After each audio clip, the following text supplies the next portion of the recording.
સુરતમાં અસામાજિક તત્વોનો આતંક વધારી રહ્યા હોય તેમ એક જ દિવસમાં 2 લૂંટના બનાવો બનતા પોલીસ દોડતી થઈ ગઈ હતી. આરોપીઓને પકડી તેઓને જાહેરમાં ફેરવ્યા.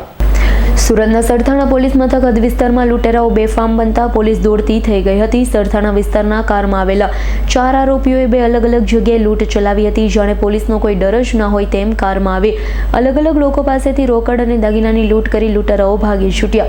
જેને લઈ સરથાણા પોલીસના નાઇટ पेट्रोलिंग पर अनेक सवाल उभा थता पुलिस दौड़ती थई हती.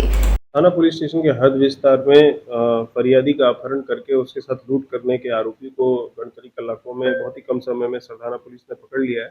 इसमें घटना की विगत ऐसी है कि 3 लोग अपने एक इको गाड़ी में इको स्पोर्ट्स 4 व्हीलर गाड़ी जिसका रजिस्ट्रेशन नंबर GJ31D0829 है उसमें आए और इन्होंने रोड पे खड़े होकर किसी को बुलाया और वहाँ से उसका मोबाइल छीन लिया.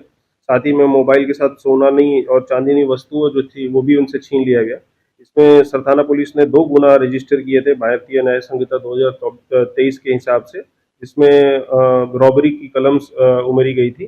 इन तीनों आरोपियों को जो जयदीप करके है और दूसरे का नाम नरेश है और तीसरे का नाम है अभय सिंह. इन तीनों आरोपियों को with in 10 hours Sarthana police ने अरेस्ट कर लिया है और इनको अभी हम कोर्ट में प्रोड्यूस कर रहे हैं और कस्टडी लेके इनका एमओ जानने की कोशिश कर रहे हैं कि पहले भी इन्होंने कहाँ पे ऐसी वारदात की है और इस पे हम कड़क कार्रवाई करेंगे और कंटिन्यूअस पेट्रोलिंग भी हम उस एरिया में रख रहे हैं ताकि ऐसी घटनाएं ना हो. ब्यूरो रिपोर्ट S9 न्यूज़ सूरत.